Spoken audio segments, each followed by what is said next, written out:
Need help installing your new PostMaster Plus fence system for a solid board fence? The PostMaster Plus posts for a solid board sectional fence are different as they come up to the top rail. Be sure to leave 2 inches extra post length to account for ground clearance. Here's a quick 5-step walkthrough for installing a solid board fence.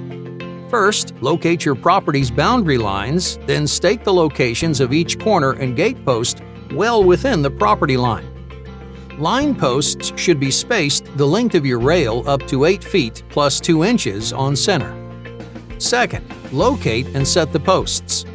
Dig the corner and gate post holes about 6 to 10 inches in diameter and 30 inches deep. Line posts should be 6 to 10 inches in diameter and 24 inches deep.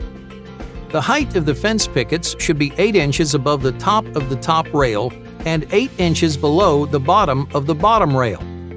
Make sure you line up your posts next to the holes, understanding that when you place the posts into the hole, you'll line up the flanges across the string line as per the drawing. Next, center the posts and fill with concrete to ensure stability.